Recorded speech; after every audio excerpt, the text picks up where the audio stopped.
Welcome, dear viewers. For more exclusive, thrilling stories every week, join our membership. Sit back, relax, and sip your coffee. Enjoy. You'd think a big, empty mall would be boring. It's not.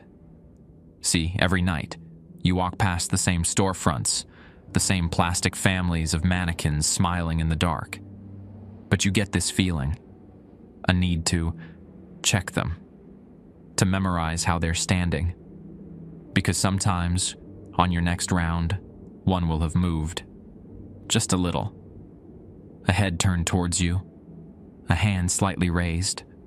The old-timers will tell you, if you see one that's moved, you just fix it. You gently turn its head back, put its hand down, and you never, ever let it know you saw. My name's Jake Morrison, and 3 months ago, I thought Billings was just another pit stop. I'd been bouncing between cities since my discharge, running from the kind of memories that follow you like smoke. Phoenix got too hot. Denver got too expensive. Somehow I ended up in this wind-beaten corner of Montana, where the Yellowstone River cuts through downtown and the Rimrocks loom over everything like sleeping giants. The apartment I found on 1st Avenue North smelled like old cigarettes and defeat, but the rent was $400 and the landlord didn't ask questions about employment gaps. I had enough savings for maybe 2 months if I ate nothing but ramen and kept the heat low. That's when I saw the posting on Craigslist. Security guard, overnight position, Rimrock Mall, $15 an hour, immediate start. Rimrock Mall used to be something. Back in the 80s and 90s, it was where Billings teenagers spent their weekends, where families did their Christmas shopping, where first dates happened over Orange Julius and arcade games. Now, half the storefronts stand empty, their metal gates pulled down like closed eyelids. The anchor stores are long gone. Sears, JCPenney, all of them casualties of Amazon and changing times. But enough businesses still cling to life inside those beige walls. There's a Radio Shack that somehow survived extinction, a Spencer's that still sells novelty t-shirts and lava lamps, a GameStop where teenagers trade in old controllers for store credit. During the day, you'll find the regulars, elderly mall walkers doing their loops before the stores open, mothers with strollers seeking air conditioning in the summer, groups of kids killing time between school and curfew. At night, though, Rimrock Mall becomes something else entirely. The interview was simple. Boyd Henriksen, the hiring manager, looked like he'd been chain-smoking since the Clinton administration. His office above the old Musicland was cramped with filing cabinets and smelled like burnt coffee and resignation. Can you walk? Can you stay awake? Can you follow simple instructions? Those were his only questions. I told him yes to all three, though I should have asked what those instructions were. Boyd handed me a uniform shirt that smelled like industrial laundry detergent and a key ring heavy enough to use as a weapon. My first shift started the following Monday. That was 3 months ago. I should have quit after the first week. Should have packed my Honda Civic and driven to Seattle or Portland or anywhere that didn't require me to walk empty corridors while plastic people watched me from their glass prisons. But rent was due, and those mannequins were just getting started. My first night, Boyd walked me through what he called the protocols. We started at the security office tucked behind the old K Jewelers, a cramped space filled with monitors showing grainy black and white feeds from cameras positioned throughout the mall. Half the screens flickered with static. Budget cuts, Boyd explained, lighting another Parliament from the pack in his shirt pocket. 3 rounds per shift, he said, exhaling smoke toward a ceiling tile stained yellow from years of nicotine. First at midnight, second at 2 a.m., final at 4 a.m. Takes about 45 minutes if you don't dawdle. Rest of the time, you sit here and watch the feeds. He handed me a clipboard with a checklist attached. Standard stuff, Check emergency exits.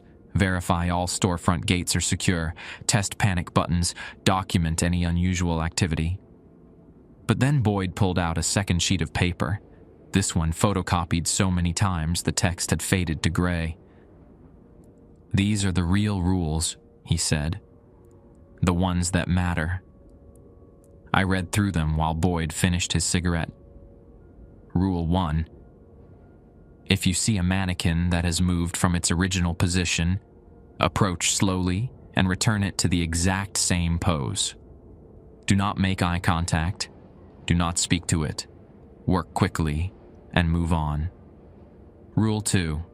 The old Brookstone near the food court will sometimes have its lights on after hours. If this happens, do not enter. Mark it on your report as electrical maintenance and continue your rounds. Rule 3. Between 1:30 and 2:15 a.m., you may hear children laughing from the arcade area. This is normal. Do not investigate the source. Rule 4. If you encounter another person during your rounds who claims to be lost or locked in, escort them to the nearest exit immediately. Do not ask their name. Do not let them speak to you beyond basic directions. Rule 5. The fountain in the center court will occasionally run with dark water instead of clear. If this occurs, turn off the fountain using the switch behind the information kiosk and submit a maintenance request. Clean water should return by morning. Rule 6. Never enter the old Montgomery ward space on the upper level. The entrance should remain chained and locked at all times. I looked up from the paper. This is a joke, right? Boyd stubbed out his cigarette in an ashtray, overflowing with butts. Kid, I've been doing this job for 12 years. Started when they still had 3 anchor stores, and the place wasn't half dead. These rules exist because people before you learned them the hard way. Come on. Mannequins moving, children laughing. This is like something out of a horror movie. You ever worked security before? Military police? Afghanistan? Boyd nodded. Then you know about following orders even when they don't make sense to you personally. Especially then. He stood up, his knees popping like bubble wrap. Look, Jake, I need this job. I'm 58 years old with a mortgage and a wife who needs medication that costs more than my car payment. I'm not here to convince you of anything. Follow the rules. Do your rounds. Collect your paycheck. Question them. He shrugged. Well, we've had 4 guards quit in the past 6 months. That first night alone, I thought the whole thing was elaborate hazing. Some kind of test to see if the new guy would buy into local folklore. I did my midnight round methodically, checking each storefront gate, testing door handles, marking checkboxes on my clipboard. The mall felt tomb-like after hours. All that commercial energy from the day just gone. Like walking through a movie set after the cameras stopped rolling. But I found myself studying the mannequins anyway. In the window of Morris, 3 female figures modeled fall fashions, sweaters, jeans, boots suitable for Montana weather. The center mannequin wore a burgundy cardigan and had her hand positioned on her hip, head tilted slightly to the left. I made a mental note of her pose and moved on. The Radio Shack had a single male mannequin demonstrating a Bluetooth speaker. His arm extended as if offering the device to potential customers. Spencer's displayed a collection of Halloween costumes on smaller dress forms, vampire capes, zombie makeup kits, generic monster masks hanging from plastic necks. Everything looked exactly as it should. The 2 a.m. round went the same way. I checked my boxes, verified the exits, tested the emergency lighting. No mysterious laughter from the arcade. No dark water in the fountain. The old Brookstone remained properly dark, but when I reached Maurice again, something felt different. The center mannequin, the one in the burgundy cardigan, her head seemed turned more to the right now. Not dramatically. Just enough that the angle caught me off guard, I stood outside the storefront for maybe 5 minutes, trying to convince myself I'd remembered wrong. Maybe I had. 3 months of deployment memories had taught me that stress plays tricks on perception. What you think you saw versus what actually happened rarely match up perfectly. I finished my round and returned to the security office, telling myself that Boyd's rules were just psychological manipulation, a way to keep bored overnight guards alert and jumpy. But during my 4 a.m. round, the mannequin's hand had definitely moved. The next 3 nights passed quietly enough that I started to relax. Maybe I'd been wrong about the mannequin. Maybe Boyd's rules were just corporate paranoia disguised as folklore, liability protection for a dying mall that couldn't afford proper maintenance. Then came Thursday night, and everything changed. I was halfway through my midnight round when I spotted her. The mannequin and Maurice had moved again, but this time there was no mistaking it. She'd turned completely around, facing the interior of the store instead of the mall corridor. Her plastic fingers now pointed toward the back wall where clearance racks held discounted summer dresses. I stood outside the storefront, heart beating faster than I wanted to admit. The metal gate was down and locked. I'd checked it myself 20 minutes earlier. No way for anyone to get inside and move her. According to Rule 1, I needed to approach slowly and return her to the original position. But the gate was locked. How was I supposed to fix something I couldn't reach? I walked back to the security office and dug through Boyd's desk drawers until I found the master key ring. 47 keys for 47 different locks throughout the mall. The key for Maurice's was labeled with faded masking tape that simply read M. Walking back through the empty corridors felt different now. The overhead track lighting created pools of yellow visibility separated by stretches of shadow, and I found myself checking over my shoulder every few steps. The mannequin hadn't moved again. She still faced the back wall, perfectly still in her burgundy cardigan. I unlocked the gate and rolled it up just high enough to duck underneath. Inside Maurice's, the air smelled like fabric softener and that generic retail perfume they spray on everything. Clothing racks stood in neat rows, organized by size and season. The mannequin waited near the front window, her blonde plastic hair catching light from the mall corridor. "Okay," I whispered to myself. "Just turn her around and get out." I approached slowly, following Rule 1 exactly. Don't make eye contact. Don't speak to it. Work quickly and move on. But as I reached for her shoulders, I noticed something that made my stomach drop. Her face was different. Not the features themselves, still the same generic attractive woman's face that mannequin manufacturers had been churning out for decades. But her expression had changed. The neutral, pleasant look was gone, replaced by something that looked almost hungry. Her painted lips seemed darker, more defined. Her eyes, though still just molded plastic, appeared to track my movement. I grabbed her shoulders and turned her back toward the window, repositioning her hand on her hip exactly as I remembered. The plastic felt warm under my fingers, which made no sense. The mall's heating system barely kept the place above 60 degrees at night. The moment I let go, her head tilted slightly to the left, the exact pose I'd first noted during my training round with Boyd. I backed toward the gate, not turning my back on her until I was outside the store. My hands shook as I locked the gate and lowered it. When I looked through the metal slats, the mannequin stood exactly as she should, facing the corridor with that bland retail smile. But I swear her eyes followed me as I walked away. The rest of my midnight round passed without incident, but I couldn't shake the memory of that warm plastic, or the way her face had seemed almost alive in the store's dim lighting. By the time I returned to the security office, I'd convinced myself it was just stress and imagination, deployment flashbacks triggered by an unfamiliar environment. At 1:45 a.m., I learned about Rule 3. I was reviewing the clipboard logs from previous shifts when I heard it. Children laughing, high and bright, and completely out of place in the dead mall. The sound came from the direction of the old arcade area, past the food court, and near what used to be the main entrance. The laughter wasn't malicious or frightening, just kids having fun, the kind of sound you'd hear at any playground or Chuck E. Cheese. But Rule 3 said this was normal. Don't investigate the source. Still, I found myself getting up from the desk chair and walking to the doorway of the security office.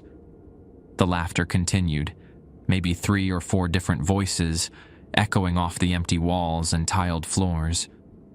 Occasionally, I'd hear the electronic beeps and music from arcade games, the kind of sounds that should be impossible since the arcade had been shut down for over a year.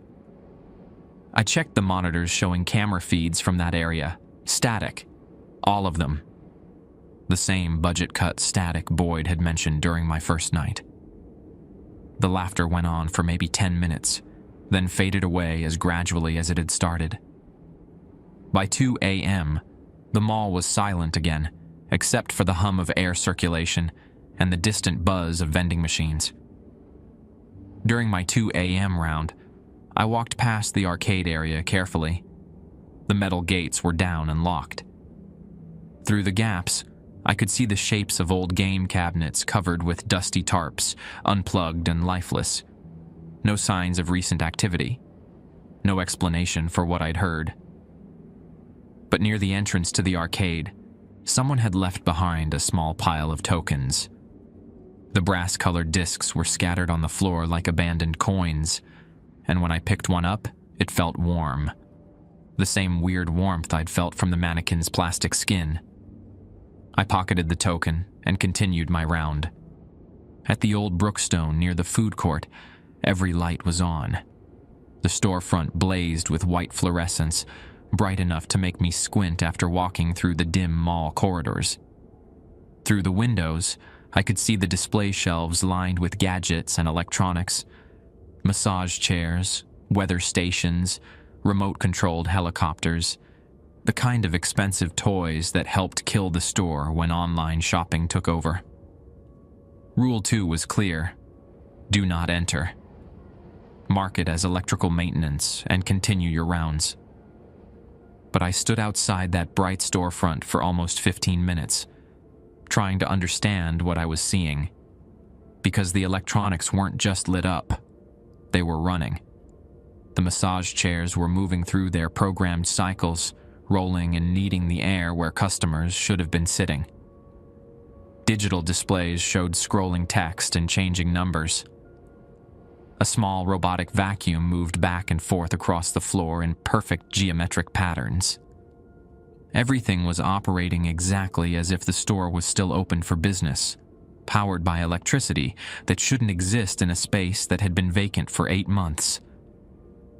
I marked electrical maintenance on my clipboard and walked away, but I could feel the light from that impossible storefront following me until I rounded the corner toward the center court. The brass token from the arcade area felt hot in my pocket, like a coal still glowing from a campfire. When I got back to the security office, I called Boyd's number. It went straight to voicemail after one ring, and his outgoing message was just dead air for 30 seconds before the beep. I didn't leave a message. What would I say? That his rules were real? That I was starting to understand why 4 guards had quit in 6 months? Instead, I sat in the swivel chair and stared at the monitors, watching empty corridors and darkened storefronts, waiting for 4 a.m. and my final round of the night. The brass token sat on the desk in front of me, still warm to the touch. By Friday, I'd stopped pretending the rules were suggestions. I spent my day off at the Billings Public Library downtown, researching everything I could find about Rimrock Mall's history.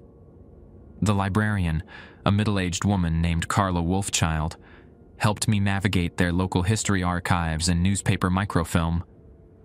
"Writing a paper?" she asked, pulling up articles from the Billings Gazette dating back to the mall's construction in 1975. Something like that. What I found made my skin crawl. The mall had been built on land that used to house the Northern Pacific Railway switching yards, where freight trains were assembled and redirected across Montana.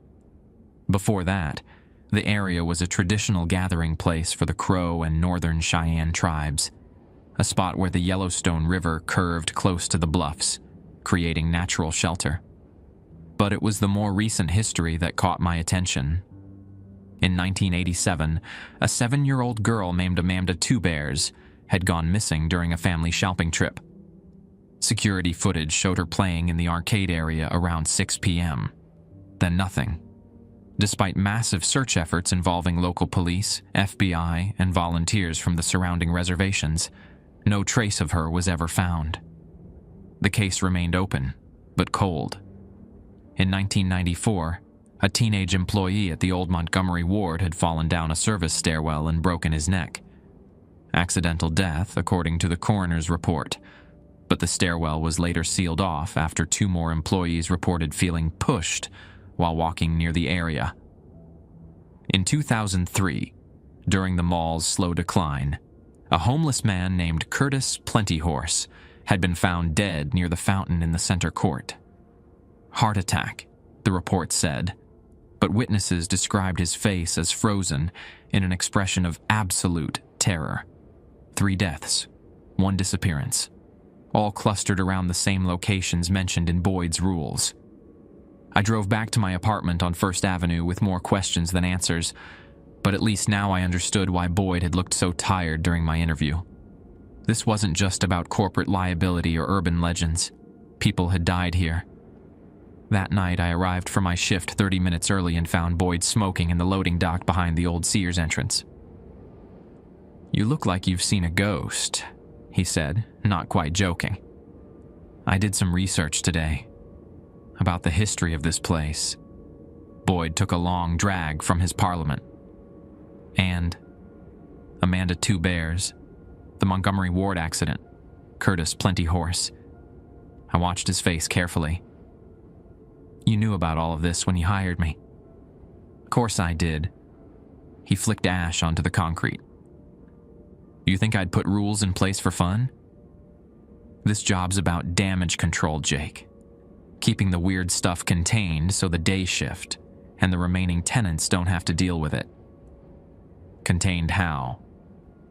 "By following the protocols. By not asking too many questions." He stubbed out his cigarette. "By accepting that some places hold on to things, bad things, and sometimes those things need management."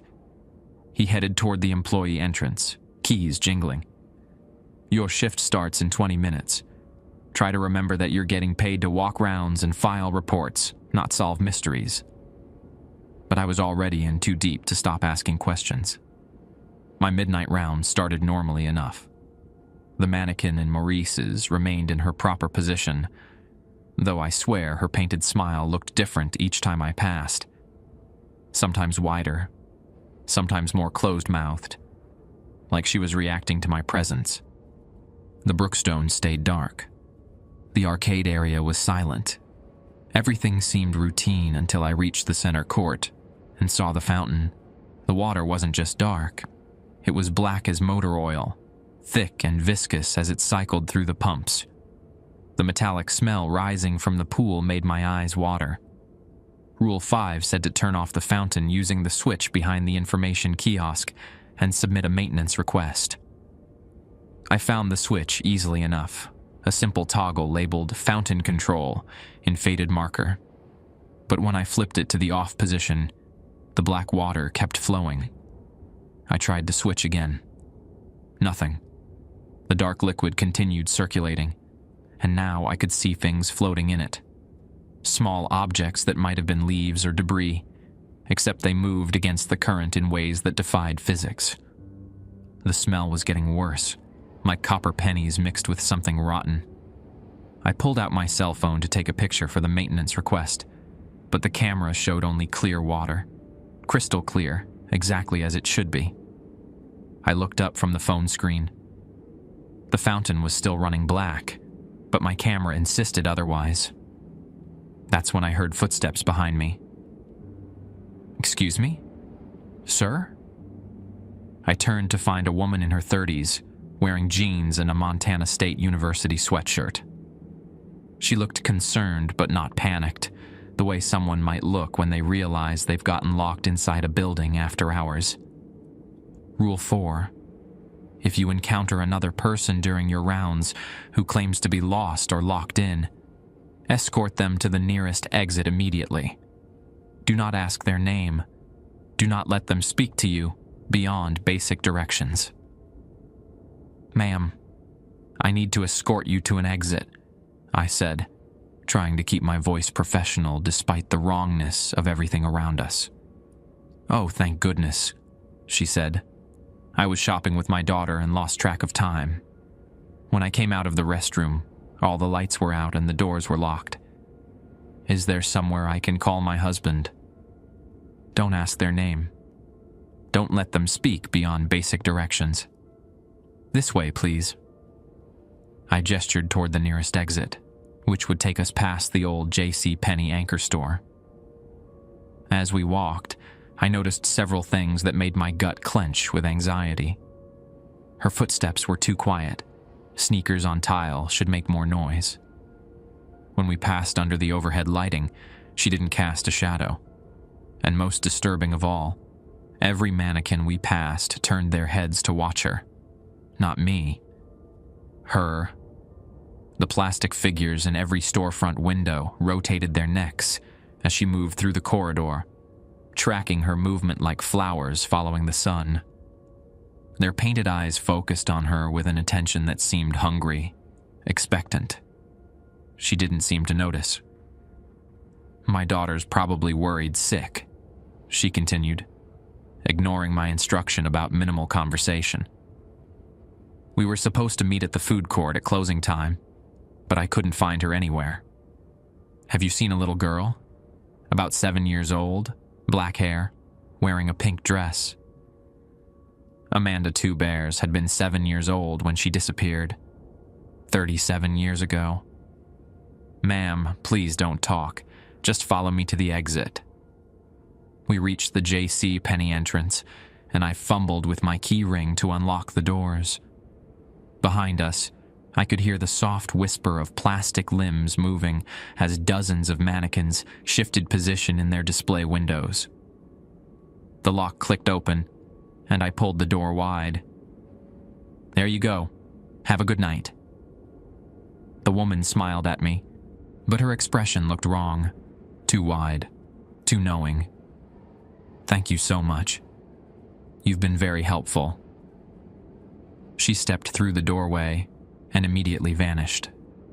Not walked away into the darkness. Vanished. One moment she was there, the next she was gone, leaving only the faint scent of something floral and chemical, like funeral flowers mixed with embalming fluid.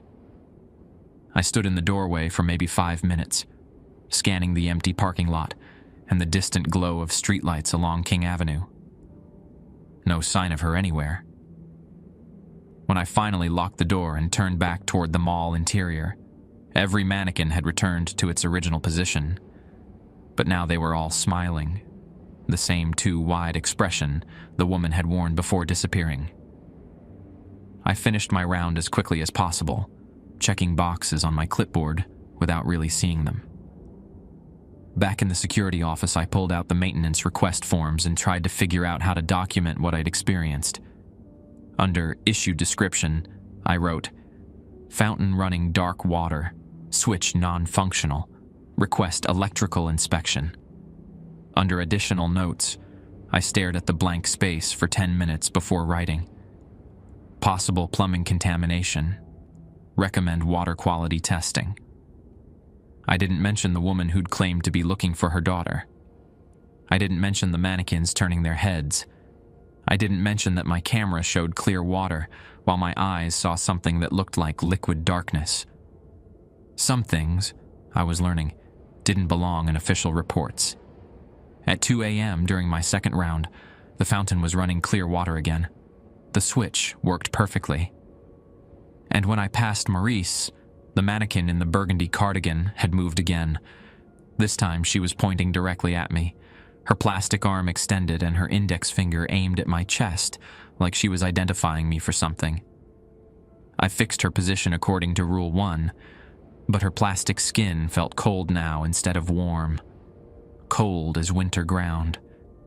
The brass token from the arcade was still in my pocket, and it had gone cold too. Saturday night brought the first real test of my resolve. I'd spent the weekend thinking about quitting, about packing my Honda Civic and driving somewhere normal, somewhere that didn't require me to manage supernatural phenomena for $15 an hour. But rent was due in 10 days, and my savings account was down to $247.83. The math was simple. I needed this job, even if it was slowly driving me insane. Boyd wasn't in the office when I arrived for my shift. A note on the desk said he'd gone home sick. Food poisoning from the casino restaurant on North 27th Street. The note included his cell number and explicit instructions: follow the protocols. Do not deviate. Call only if emergency requires police fire response. So I was alone with the rules and whatever lived in the empty mall after midnight. My first round started normally. The mannequin in Maurice's held her proper pose, though I noticed she was wearing different clothes now. A black turtleneck instead of the burgundy cardigan. The tags were still attached, suggesting someone had changed her outfit from the store's current inventory, but the metal gate had been locked all day. No way for human hands to reach her. The brookstone remained dark. The arcade area stayed silent. The fountain ran clear water. But as I walked past the old Montgomery Ward anchor store on the upper level, I saw that the chains securing the entrance had been cut. Rule 6. Never enter the old Montgomery Ward space on the upper level. The entrance should remain chained and locked at all times. The heavy chains lay on the floor like dead snakes, their links severed cleanly through. The bolt cutters responsible for the damage were nowhere to be seen.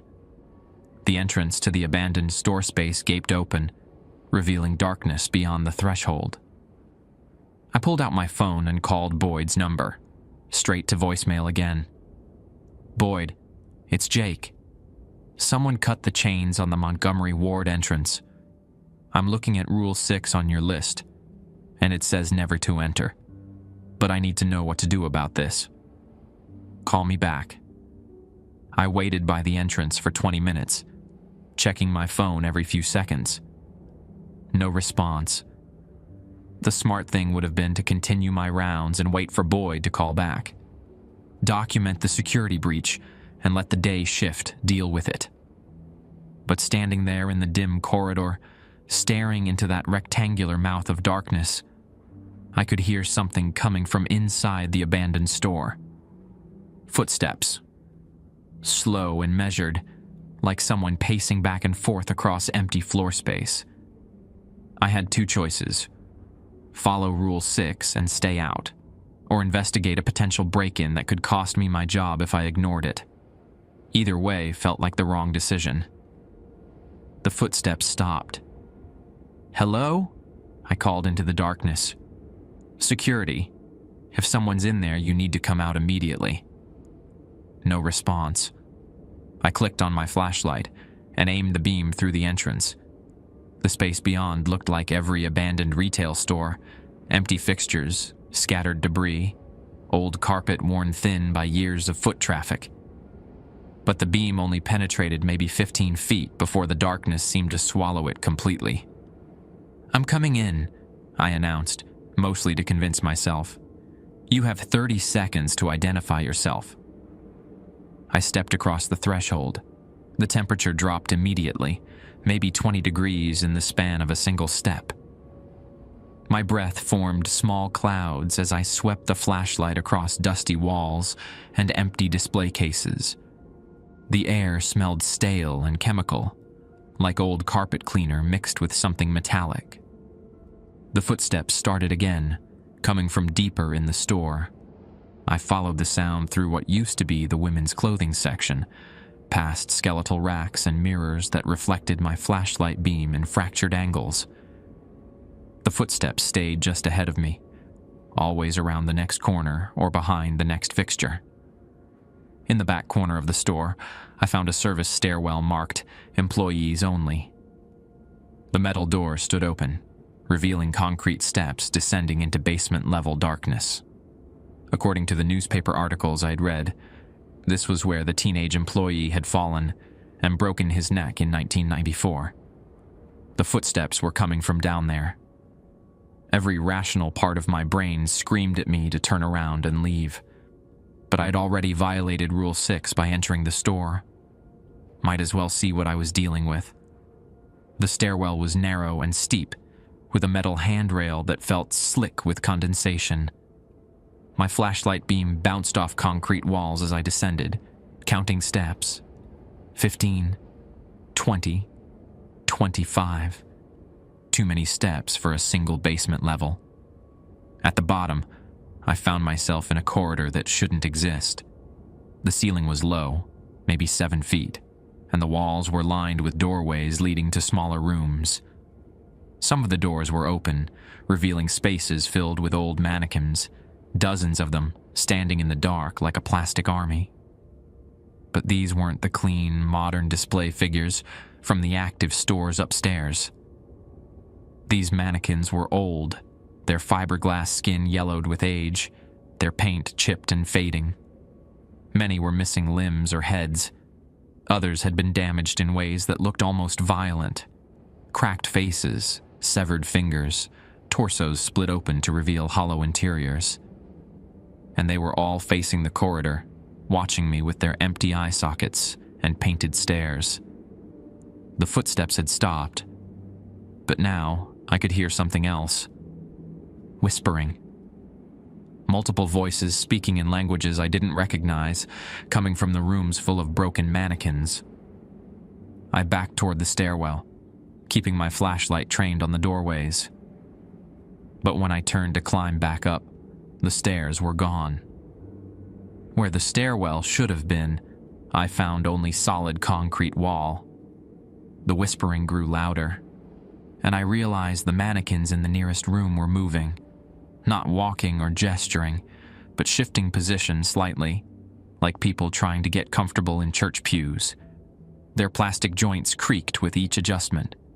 I ran down the corridor, looking for another exit, another stairwell, anything that would get me back to the mall proper. But every door I passed led to more rooms full of broken figures, and the corridor seemed to stretch on forever, far longer than the Montgomery Ward store space above. My flashlight began to dim, the battery dying at the worst possible moment. The beam weakened to a pale yellow glow that barely illuminated 5 feet ahead of me. That's when I saw her. Amanda Two Bears stood at the end of the corridor, wearing the same pink dress described in the newspaper articles. She looked exactly as she would have in 1987. 7 years old, black hair in braids, small hands pressed against the sides of her dress. But her eyes were wrong. Too bright, too knowing for a child's face. "You're not supposed to be here," she said, her voice carrying perfectly despite the distance between us. "Neither are you." She smiled, and her teeth looked sharp. "I live here now. We all do. The ones who got lost, who fell down, who couldn't find their way out." She gestured to the rooms full of mannequins. "They take care of us. Give us new bodies when the old ones wear out." My flashlight died completely, leaving me in absolute darkness. "The rules are trying to protect you," Amanda's voice continued, now coming from directly beside my ear. "But rules only work if you follow them." Light blazed suddenly, harsh fluorescent lighting that revealed I was standing in the abandoned Montgomery Ward store, right next to the entrance. No stairwell, no basement corridor, no rooms full of broken mannequins, just empty retail space, and the chains lying cut on the floor where I'd found them. I ran for the exit, not caring how it looked or what it meant. I needed to get out of that space before something else happened. Back in the main mall corridor, I called Boyd again. This time, he answered on the first ring. "Jake? What's wrong?" The Montgomery ward chains were cut. I went inside. There was a basement level that shouldn't exist, and I stopped, realizing how insane I sounded. "Do you see her? The little girl? You know about Amanda Two Bears?" Long pause. "Get back to the security office. Now don't finish your rounds. Just sit there until morning and don't leave that room." The line went dead. I made it back to the security office, but the door wouldn't lock behind me. The key turned. The mechanism clicked, but when I tested the handle, it opened freely. I tried 3 more times before giving up and dragging the desk chair against the door. Not much of a barricade, but it might buy me a few seconds if something tried to get in. Boyd's monitors flickered with fresh static, but now I could make out shapes moving through the interference. Figures walking through the corridors, too tall and thin to be human. They moved in jerky, puppet-like motions, stopping at each storefront to peer through the metal gates.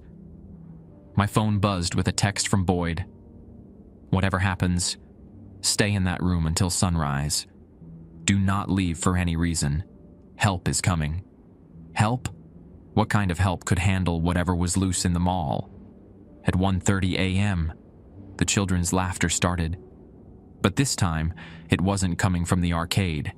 The sound echoed through the entire mall, bouncing off empty walls and tiled floors, growing louder and more distorted with each repetition. What had once sounded like normal playground joy now carried an edge of hysteria, like kids laughing at something terrible. Through the static-filled monitors, I watched the tall figures converge on the center court. They moved in perfect synchronization, their elongated limbs swinging in rhythm as they formed a circle around the fountain. As they gathered, the laughter changed pitch, becoming higher and more frantic. That's when I realized what I was seeing. The figures weren't people at all. They were mannequins, but stretched and twisted into new proportions, their plastic bodies elongated like taffy pulled too thin. Their faces had been reshaped into exaggerated expressions of delight, mouths split wide in permanent grins that showed rows of plastic teeth. And they were growing. Each mannequin stood a foot taller than when they'd first appeared on the monitors. As I watched, they continued stretching upward, their heads nearly touching the mall's ceiling. Their arms extended toward the fountain, fingers reaching like the branches of dead trees. The brass token in my pocket started burning hot against my leg. I pulled it out and saw that the surface had changed. Instead of the generic arcade logo it had shown before, the token now displayed a symbol I didn't recognize, a spiral pattern that seemed to move when I wasn't looking directly at it. The token was speaking to me, not with words, but with images that appeared in my mind, like memories that weren't mine. I saw the mall as it had been in 1987, busy with Christmas shoppers and families. I saw Amanda Two Bears playing in the arcade, feeding tokens into a Pac-Man machine while her mother browsed jewelry at Kay's. I saw the moment she wandered away from the game, following a maintenance worker who led her through a service door marked "Employees Only." But the maintenance worker's face was wrong, too smooth, too perfect, like molded plastic. I saw the Montgomery ward employee in 1994, working late to reset a window display. He'd noticed that one of the mannequins had moved during the day, shifted position without anyone touching it. He'd gone down to the basement storage area to find replacement fixtures and encountered something waiting for him in the darkness. I saw Curtis Plentyhorse in 2003, seeking shelter in the warm mall during a particularly brutal Montana winter. He'd made it through several nights by hiding in the old Brookstone after hours, sleeping among the massage chairs and electronic gadgets. But on his final night, He'd seen the mannequins walking through the darkened corridors, and his heart had simply stopped from the shock of witnessing something that should not exist. The token showed me the truth. The mall wasn't haunted by ghosts. It was infested with something far worse. The mannequins weren't just display fixtures. They were bodies, shells, and something was using them to collect people, one at a time, storing their essence in a place that existed between the floors, in spaces that shouldn't fit within the building's actual dimensions. The burning sensation in my pocket intensified, and I realized the token wasn't just showing me the past. It was marking me, identifying me as the next person to disappear.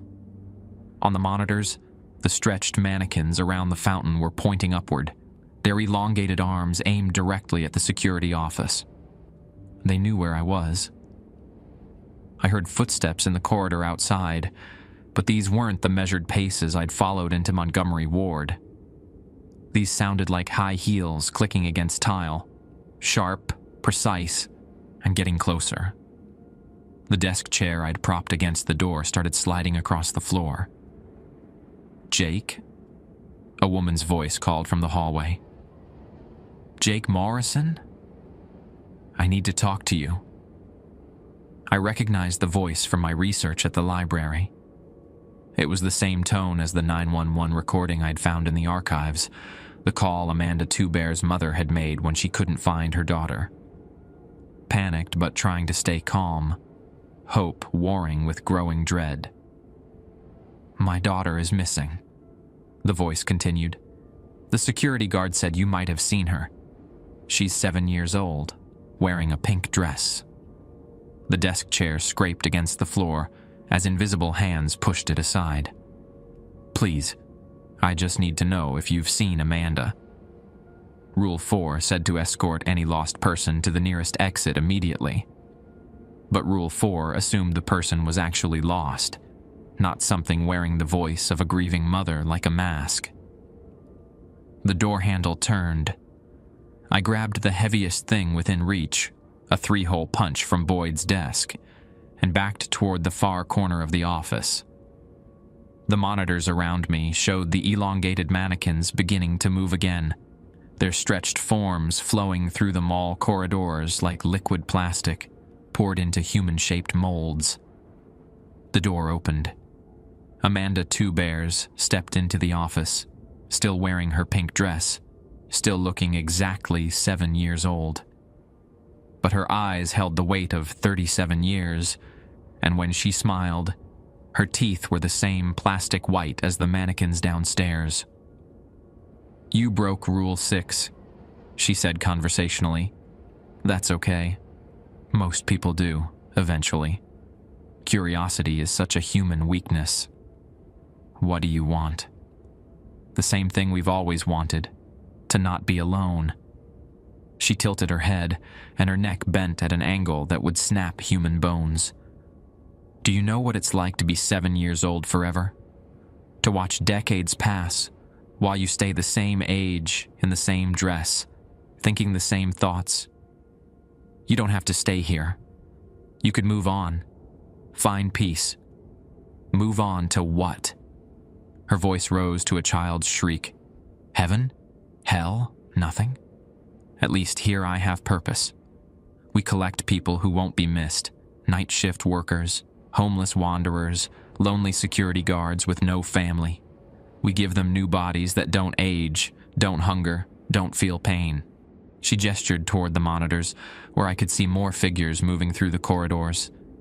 Dozens of mannequins, all walking toward the security office in perfect formation. "The rules were designed to keep you safe until we were ready for you. But you've proven you can't follow simple instructions. So now we improvise." Amanda held out her small hand, palm up. "Give me the token." The brass disc in my pocket was scorching hot now, probably leaving burns through my uniform pants, but I didn't reach for it. "The token is your reservation," she explained patiently. "Your appointment card. Hand it over, and the transition will be quick and painless. Refuse, and..."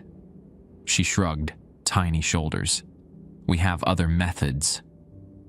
The mannequins from the monitors began filing into the office, their movements jerky but coordinated. Up close, I could see the modifications that had been made to their forms. Extra joints added to allow inhuman flexibility, finger segments stretched to accommodate longer digits, faces resculpted into expressions of perpetual hunger. "Choose," Amanda said. "Join us willingly, or be collected by force. Either way, you're not leaving this building." That's when Boyd's voice crackled through the office radio system. "Jake, if you can hear this, listen carefully. In the bottom drawer of my desk, there's a spray bottle filled with blessed water from St. Patrick's Cathedral. Use it on any mannequin that gets within 10 feet of you. And whatever you do, don't give them the token." I lunged for Boyd's desk as the mannequins rushed forward. My fingers found the bottom drawer handle just as plastic hands grabbed my shoulders. I yanked the drawer open, scattering papers and office supplies across the floor until I found the spray bottle, a simple plastic container that looked like it had once held Windex. I spun around and squeezed the trigger. The holy water hit the nearest mannequin square in the chest, and the effect was immediate. The plastic figure shrieked, a sound like steam escaping from an overheated radiator, and began dissolving. Not melting, but actually breaking apart at the molecular level, pieces of plastic falling away like ash. Amanda screamed and stumbled backward. "You can't do this. We need him. The collection must continue." I sprayed 2 more mannequins, watching them crumble into powder. But there were dozens more pressing through the doorway, and the bottle was already half empty. "The token!" Amanda pointed at my pocket. "Give us the token, and we'll let you go." But Boyd's radio voice cut through her demand. "The token is the key, Jake. It's how they mark their targets. Destroy it, and the connection breaks." I pulled the burning brass disc from my pocket and threw it on the floor. Then I emptied the rest of the holy water on it. The token erupted in white light, so bright I had to shield my eyes. Amanda and her mannequin army screamed in unison, a chorus of plastic voices filled with rage and loss. When the light faded, they were gone, not dissolved like the others, but simply absent, as if they'd never been there at all. The monitors went dark. The radio fell silent. And for the first time since I'd started working at Rimrock Mall, the building felt truly empty. I sat on the floor of the security office until sunrise, shaking from adrenaline and trying to process what had just happened. When the morning light finally filtered through the mall's skylights, I called Boyd. "It's over," I told him when he answered. "For now," he replied. "But Jake, find a different job. Find it fast." I should have listened to Boyd and quit immediately. Instead, I spent the next 3 days convincing myself that the confrontation in the security office had solved everything. The token was destroyed. Amanda and her mannequin army had vanished. The mall felt different during my subsequent shifts, quieter, less oppressive, like a house after an exorcism. But normal doesn't last long in a place built on cursed ground. Tuesday night, I discovered the first crack in my victory. The mannequin in Maurice's was gone. Not moved, not repositioned, completely absent. The storefront window displayed only empty space where she'd stood for months, her sales tags scattered on the floor like dropped confetti. I checked my clipboard from the previous night's rounds. I'd marked her present and properly positioned at all 3 inspection times. Somehow, between my 4 a.m. round and the day shift's arrival, she'd simply ceased to exist. I called Boyd from the security office. He answered before the first ring, like he'd been waiting by his phone. "She's gone, isn't she? The one in the burgundy sweater." "How did you know?" "Because they're regrouping, finding new vessels. The token you destroyed was just one connection point. There are others." His voice sounded exhausted, like a man who'd been fighting the same battle for years. "Jake, I meant what I said about finding different work. What you did Saturday night disrupted their collection system, but it didn't eliminate them. They're adapting." "What do you mean, adapting?" "Before, they needed the physical mannequins as anchor points, bodies to inhabit, while they hunted for new victims. But you forced them to evolve. Now they can inhabit any synthetic form, any plastic surface, store displays, credit card readers, even the polyurethane coating on the floor tiles." I looked around the security office with new awareness. The computer monitors, the plastic desk organizers, the synthetic fabric of my uniform, all potential vessels for something that wanted to collect me. "Then why are you keeping this job open? Why not just shut down the mall permanently?" Boyd laughed, but it held no humor. "You think the City Council of Billings is going to condemn a major commercial property because the overnight security guard reports supernatural activity? You think the insurance companies will pay out claims for haunted building damages?" He had a point. Montana might be home to plenty of ghost stories and native legends, but bureaucracy operated on spreadsheets and liability assessments, not spiritual concerns. "Besides," Boyd continued, "this isn't just about Rimrock Mall anymore. You've stirred up something that's been contained for decades. If they can't collect victims here, they'll expand their hunting grounds. Billings has plenty of other late-night businesses, gas stations, convenience stores, truck stops along I-90. You want to be responsible for Amanda Two Bears showing up at the Holiday Inn on King Avenue, looking for traveling salesmen who won't be missed." The weight of that possibility settled on my shoulders like lead blankets. By destroying the token, I hadn't saved anyone. I just forced the supernatural creditors to become more creative. What do I do? Your job. Follow the protocols. Document everything that seems abnormal, even if it doesn't match the original rules. And for God's sake, don't try to be a hero again. Wednesday night brought proof that Boyd's concerns were justified. During my midnight round, I found evidence of new activity throughout the mall. In Spencer's, several of the Halloween masks had been rearranged into a spiral pattern on the floor, their plastic faces all turned toward the center, like they were worshipping something. At the GameStop, every video game case had been opened and the discs removed, leaving behind empty plastic shells arranged in neat rows. Most disturbing was the old Brookstone space. The store remained dark, but now I could see movement through the windows. Not the massage chairs and gadgets operating like before, but shadows moving in patterns that defied the store's actual layout. When I pressed my face against the glass to get a better look, the shadows stopped moving and seemed to press back from the other side, like something was studying me. I documented everything on my incident reports, following Boyd's instructions to record abnormal activity. But when I tried to take photographs with my phone, the camera malfunctioned, showing only distorted images that looked like melting plastic. At 2 a.m., I encountered the first of the new rules. A piece of paper had been slipped under the security office door while I was making my rounds. The handwriting looked like Amanda's, a child's careful print in purple crayon. New Rule 7. When you hear the store gates rattling, count to 30 before investigating.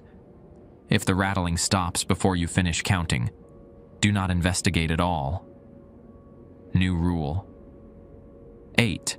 If you see your reflection moving independently in any store window, close your eyes and walk backward until you reach a different corridor. New Rule 9. The old photo booth near the fountain will occasionally activate by itself. If this happens, do not look at the pictures it produces. I stared at the paper, trying to understand the implications. The original rules had been protective measures designed by previous security guards to survive supernatural encounters. These new rules felt different, more like threats than precautions. As if to emphasize the point, I heard the first store gate begin to rattle. The sound came from the direction of the old Montgomery Ward anchor space, metal grinding against metal in a rhythm that almost sounded like Morse code. I started counting automatically, watching the second hand on the office wall clock tick through 30 seconds. The rattling stopped at 27.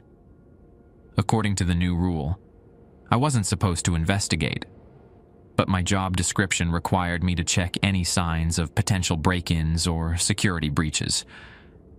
I had to choose between following supernatural protocols and fulfilling my actual employment duties. I chose the job. The Montgomery Ward entrance was exactly as I had left it the previous Saturday.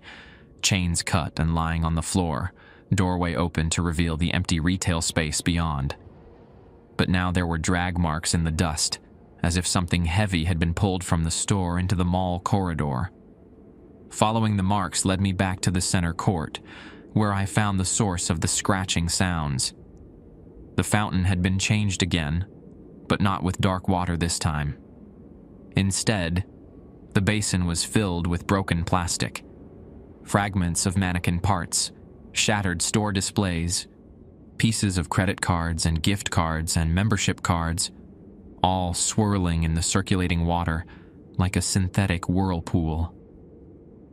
And emerging from the plastic debris were hands, dozens of them, reaching up from the fountain's depths, their fingers made from melted and reformed store fixtures. Some looked almost human, while others were clearly assembled from random commercial materials. A thumb made from a pen casing, fingers constructed from bent spoons, palms formed from smartphone screens. The hands were sorting through the plastic debris, selecting pieces and pulling them below the surface. As I watched, new hands emerged from the water, their construction more sophisticated than the previous ones, as if whatever was down there was learning to build better appendages. I backed away from the fountain, but one of the hands pointed directly at me, then another. Soon all of them were extended in my direction, their mismatched fingers beckoning me to come closer. That's when I heard Amanda's voice, coming from the fountain's circulation system. "You broke our collection method, Jake Morrison. So we're building a new one, piece by piece, hand by hand. Soon we'll have enough parts to make proper bodies again. And then we'll come for you." The hands began applauding, creating a sound like rain on a tin roof. The clapping grew louder and more coordinated, building to a crescendo that echoed off the mall's empty walls. I ran back to the security office and called Boyd again. "They're building new bodies," I told him, "in the fountain, using plastic debris from around the mall. How long until your shift ends?" I checked the wall clock. 4 hours. "Can you last that long without leaving the office?" "I don't know. They've left new rules. They know I'm here." Long pause.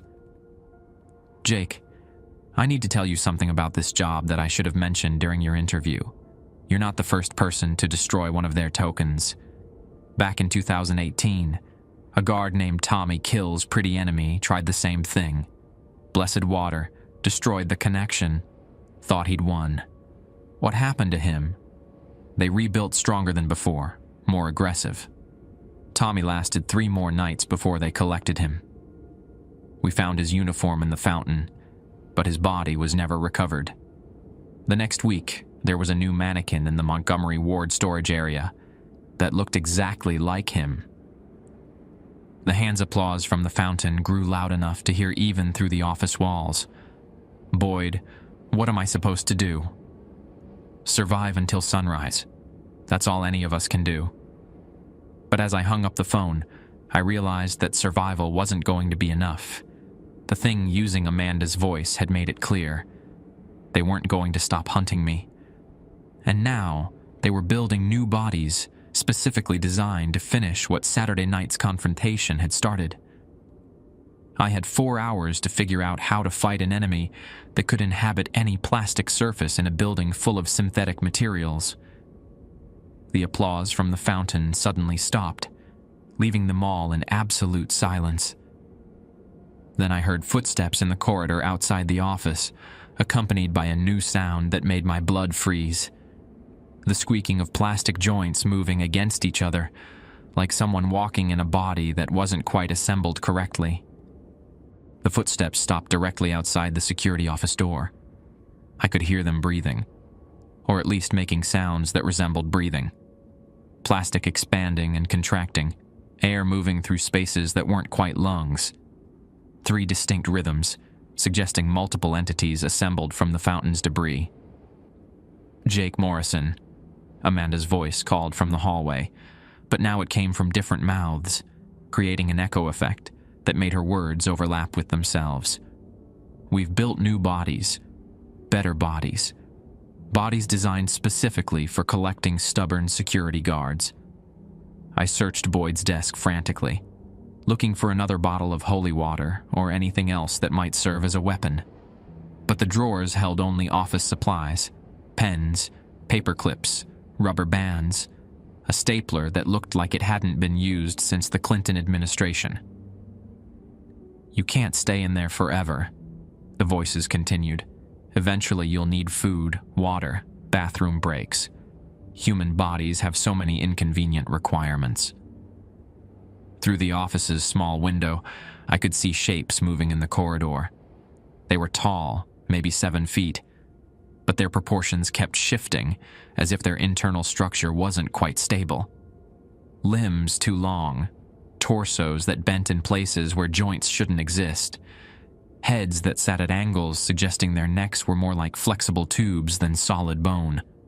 But worst were their faces. Each entity wore a different expression, but all 3 looked hungry. Not for food, but for the chance to add my essence to their collection. Their eyes glowed with the same strange light I'd seen in the token before destroying it. "We know about Boyd's emergency supplies," Amanda said. "The holy water is gone. The blessed salt he kept in the filing cabinet was destroyed when we rebuilt. He never told you about the iron cross hidden behind the motivational poster, did he?" I spun around and found the poster, a generic office decoration showing a kitten hanging from a tree branch with the caption, "Hang in there." Taped to the wall behind it was a small iron cross, maybe 3 inches tall, blackened with age. As soon as I touched it, the entities in the hallway shrieked. "Iron!" they hissed in unison. Old iron, forged before the plastic age, before synthetic materials dominated human construction. I gripped the cross tightly, feeling its weight and solidity. After days of dealing with shape-shifting mannequins and entities that could inhabit any polymer surface, holding something genuinely ancient felt like grasping a lifeline. "This won't stop us permanently," Amanda's voice warned. "Iron burns our current forms, but we can always build new ones. How long can you hold that cross? Hours, days, your muscles will cramp, your grip will weaken, and when you finally drop it..." She was right. Iron might repel them temporarily, but it wasn't a solution. I needed to find their source, their central point of operation. The fountain was just a construction site. Somewhere else had to be their actual nest. That's when I remembered the basement level beneath Montgomery Ward. The corridor that shouldn't exist, filled with broken mannequins. I'd assumed it was some kind of supernatural pocket dimension, but what if it was more literal? What if they'd actually excavated space beneath the mall, creating a physical headquarters for their collection operation? The building plans would be on file with the city. But even if I could access them, I was trapped in an office by 3 entities built specifically to hunt me.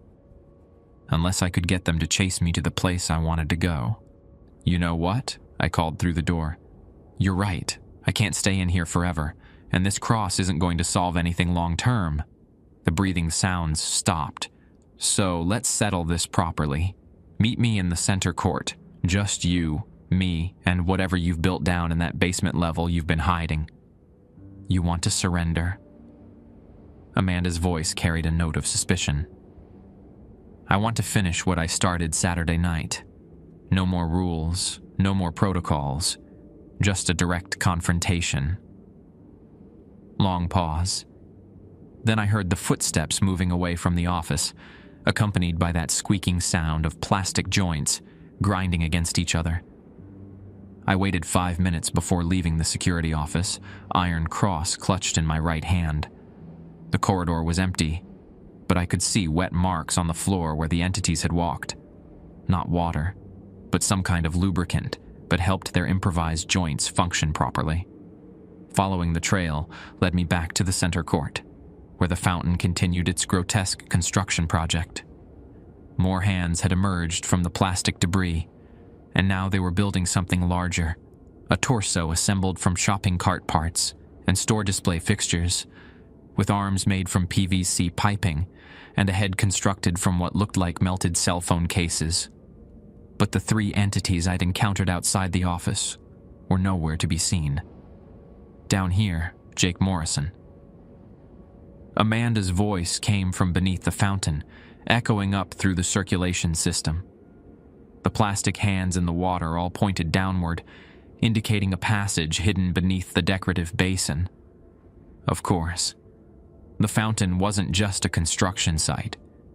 It was an entrance to their real headquarters. I climbed over the fountain's edge and waded through the swirling plastic debris. The hands didn't grab at me, probably repelled by the iron cross, but they followed my movement with their mismatched fingers, tracking me like the eyes of portraits in a haunted house.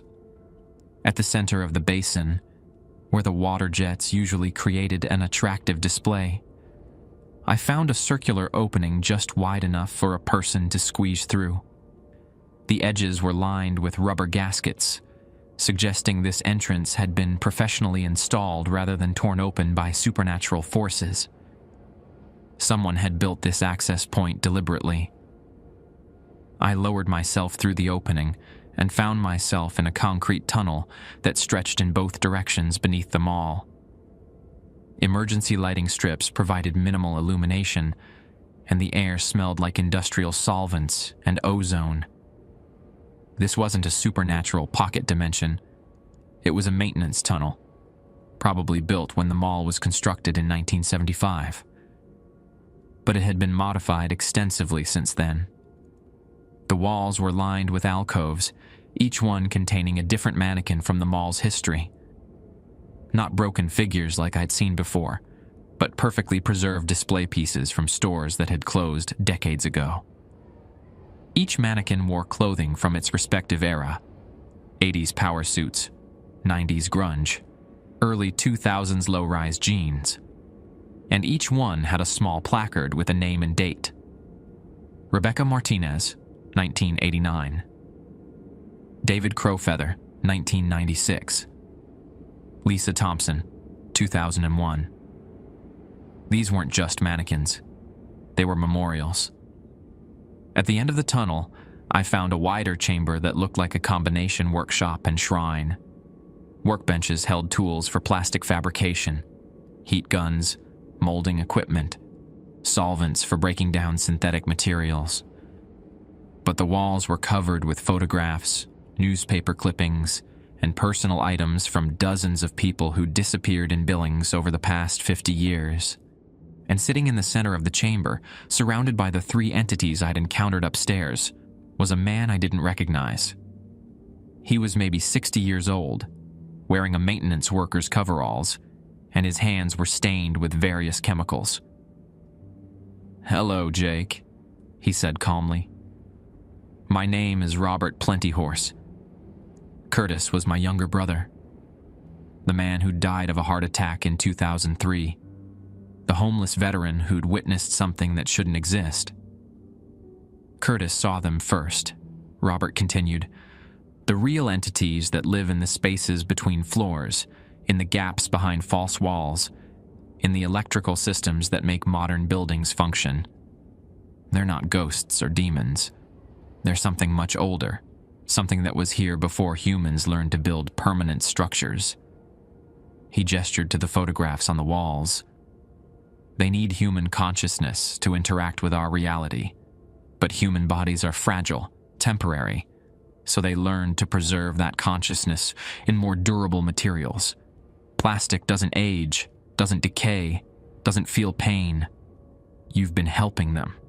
I've been managing them, keeping their collection organized, limiting their hunting to people who wouldn't be missed. Curtis died because he stumbled onto their activities without any guidance. I made sure that wouldn't happen to anyone else. The three entities around him shifted position, their plastic components creaking softly. "But you've disrupted our system," Robert said.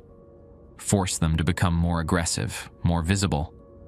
Now they want to collect you specifically, both as punishment and as a demonstration to future security guards. And you're going to let them. I'm going to help them, because the alternative is watching them spread beyond this building, beyond this city, beyond any hope of containment." He stood up and pulled a device from his workbench, something that looked like a modified nail gun, but with a reservoir filled with liquid plastic instead of nails. "This will be quick," he promised. "Much faster than the process they used on previous collections. You'll retain your consciousness, your memories, your personality. You'll just be housed in a more suitable body." I raised the iron cross, and all three entities recoiled slightly. "Iron won't help you down here," Robert said. "This chamber is insulated with copper mesh. It blocks the effects of ferrous metals on their synthetic forms." He was right. The cross felt heavier in my hand, its protective properties diminished by whatever electromagnetic shielding had been installed in the chamber. Last chance, Jake Morrison. Join our collection willingly, or be processed by force. I looked around the chamber, counting exits, weighing options, trying to find some advantage I could exploit. That's when I noticed the electrical panels lining one wall, clearly marked with warning signs about high voltage. If Robert had insulated this chamber against iron, he'd probably also installed heavy-duty electrical systems to power his plastic fabrication equipment. And if the entities were inhabiting synthetic materials, they were probably vulnerable to electrical disruption. I threw the iron cross directly at the nearest electrical panel. The metal struck the main breaker switch, sending sparks cascading across the chamber as the power grid overloaded. Emergency lighting failed, plunging us into darkness. The three entities shrieked as electricity arced through their plastic bodies, disrupting whatever energy allowed them to maintain cohesion. In the chaos, I ran for the tunnel entrance. Behind me, Robert screamed in rage, and the sound of plastic components falling apart echoed off concrete walls. I made it back to the fountain and hauled myself out of the water just as every light in Rimrock Mall flickered and died. The building's fire department arrived at 4:47 a.m., responding to reports of electrical fires and possible structural damage at Rimrock Mall. I met them in the parking lot, still dripping fountain water and clutching the iron cross like a talisman. Fire Chief Martinez took my statement while his crew inspected the building. I told him about electrical problems in the basement maintenance areas, about sparking panels and potential code violations. I didn't mention mannequins building new bodies or 50 years of supernatural collections. They found Robert Plentyhorse in the underground chamber, unconscious but alive, surrounded by what the official report described as illegally stored hazardous materials and unauthorized electrical modifications. The plastics fabrication equipment was confiscated as evidence of unlicensed industrial activity. The mannequins in the tunnel alcoves were cataloged as vintage retail displays of uncertain provenance. No mention was made of entities that could inhabit synthetic materials. No investigation was opened into decades of missing persons. The photographs and personal items covering the chamber walls were filed away as possible stolen property pending identification. Robert recovered in the psychiatric ward at Billings Clinic, claiming memory loss about everything that had happened underground. The doctors attributed his condition to electrical shock and possible chemical exposure from his improvised laboratory.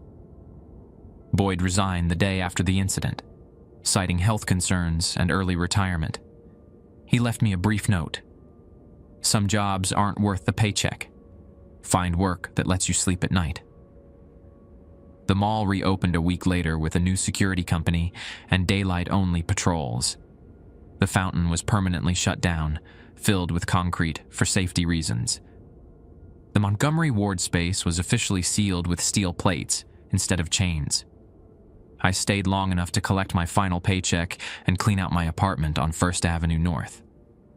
Then I loaded my Honda Civic and drove west toward Seattle, putting the Rimrocks in my rearview mirror and promising myself I'd never work another overnight security job. But here's the thing about experiences that reshape your understanding of reality. They follow you wherever you go. In my current apartment in Spokane, I've learned to avoid stores with extensive mannequin displays. I shop during busy hours when the presence of other people makes me feel safer. I check every plastic surface for signs of autonomous movement before trusting it completely. And I pay attention to missing persons reports in whatever city I'm living in. Because Robert Plentyhorse wasn't the only person managing supernatural collections. The entities I encountered weren't unique to Rimrock Mall. Every major city has places where people disappear without satisfactory explanation. Late-night businesses, isolated parking structures, shopping centers that feel wrong after closing time. Sometimes I'll read about a security guard or maintenance worker who vanished during their shift, leaving behind only their uniform and a clipboard full of routine inspection reports.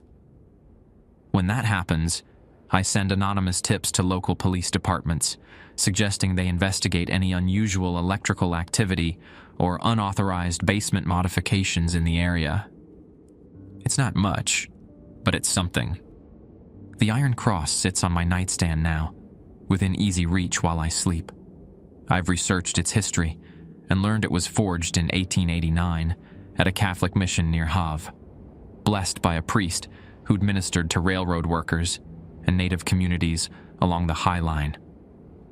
Iron that old carries protection against things that didn't exist when it was made. A kind of immunity to synthetic predators. I keep thinking about what Robert said in that underground chamber. That the entities were something much older.